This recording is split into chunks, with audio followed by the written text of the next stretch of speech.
महादेव कहते हैं, जब कोई आत्मा अपने अपराधों को पहचान लेती है और सच्चे हृदय से पश्चाताप करती है, तब वही क्षण उसके उद्धार का आरंभ बन जाता है।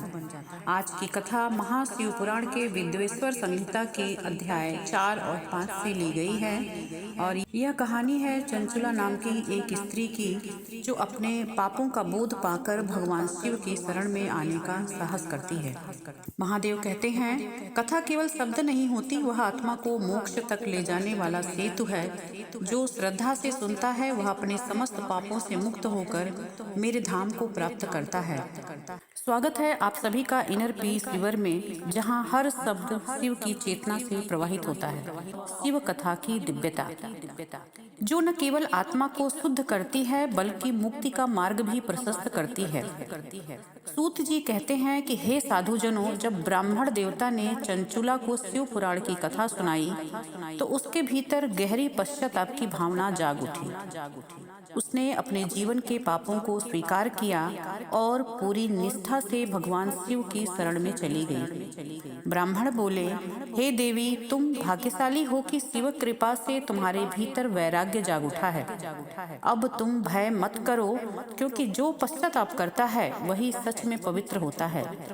उन्होंने कहा कि पश्चाताप ही पापों का सच्चा प्रायश्चित है। यह वही अग्नि है जो आत्मा की मलिनता को जलाकर मन को निर्मल बना देती है। और जब कोई मनुष्य शिव पुराण की कथा सुनता है तो उसका चित्त शुद्ध हो जाता है, मन शांत होता है और आत्मा दिव्यता को पहचान लेती है। चंचुला ब्राह्मण देवता के चरणों में गिर पड़ी। आंखों से आंसू बह निकले, लेकिन ये आंसू दुख के नहीं बल्कि आनंद और कृतज्ञता के थे। वह बोली, हे ब्राह्मण देव, मैंने संसार में बहुत भटक लिया। अब मैं केवल शिव की कथा सुनना चाहती हूँ। तो ब्राह्मण देवता ने उसे शिव पुराण की वह कथा सुनाई, जो भक्ति, ज्ञान और वैराग्य से ओतप्रोत थी।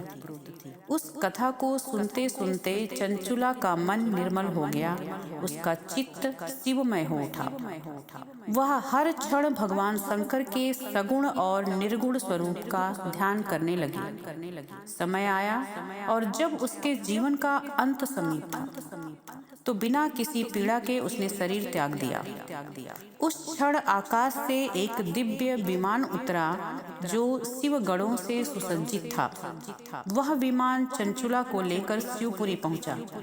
वहां उसने स्वयं भगवान महादेव को देखा, त्रिनेत्रधारी, पंचमुखी, दिव्य तेज से आलोकित। उनके शरीर पर श्वेत भस्म और मुख पर करुणा का अद्भुत तेज था। गौरी माता उनके पास विराजमान थीं। चंचुला ने उन्हें बार बार प्रणाम किया। महादेव और माता पार्वती ने मुस्कुराकर उसे अपने पास बुलाया और गौरी माता ने प्रेम पूर्वक कहा कि तू अब मेरी सखी बन जा।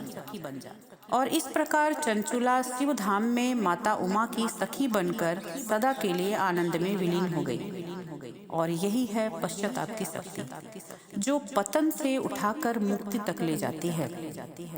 एक दिन जब चंचुला आनंद में मग्न थी, वह माता पार्वती के चरणों में गई और बोली कि हे गिरिजा माँ, मुझे वर दीजिए, बताइए मेरे पति बिंदु की क्या गति हुई।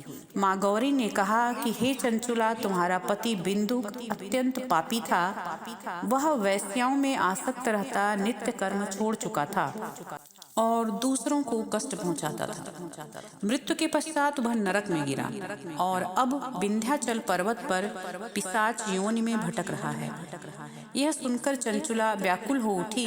उसने माता से कहा कि माँ, आप दयामयी हैं, कृपा करके मेरे पति को भी मुक्ति प्रदान करें। गौरी माँ बोली कि हे सखी, यदि वह शिव पुराण की कथा सुनेगा तो उसके सभी पाप नष्ट हो जाएंगे। माँ पार्वती ने गंधर्वराज तुम्बुरु को आदेश दिया, तुम्बुरु, इस सखी चंचुला के साथ जाओ। विंध्य पर्वत पर वह पिशाच बिंदुक वास करता है, वहां जाकर उसे शिव पुराण की पावन कथा सुनाओ। इस कथा के श्रवण मात्र से वह मुक्त हो जाएगा। तुम्बुरु और चंचुला विमान पर सवार होकर विंध्य पर्वत पहुँचे। वहाँ उन्होंने एक भयंकर पिशाच देखा। भयानक रूप, बड़ी जीभ, विकृत शरीर और दुख से तड़पता हुआ। तुम्बुरु ने मंत्रों से उसे बांध लिया और शिव पुराण की कथा का प्रवचन आरंभ किया। जब विद्येश्वर संहिता से लेकर वायवी संहिता तक पूरी शिव पुराण की कथा सुनाई गई तो वह पिशाच रूपांतरण होने लगा। उसका विकराल शरीर शांत हुआ, चेहरा तेजस्वी हुआ और शीघ्र ही वह दिव्य रूप धारण कर लिया। वह चंचुला के सामने खड़ा था, देव तेज से दीप्त, गौर वर्ण और शांत मुख वाला। उसने शिव नाम का जप किया और कहा कि हे महादेव, मैं आपके चरणों में शरण लेता हूँ। तभी एक दिव्य विमान उतरा जिसमें बैठकर बिंदुक और चंचुला दोनों शिव धाम को चले गए। वहाँ भगवान शिव और माँ पार्वती ने उन्हें अपने पार्षद रूप में स्वीकार कर लिया और अब वे सदा के लिए शिव धाम में निवास करने लगे, जहाँ न मृत्यु है न दुख, केवल आनंद और शिवत्व है।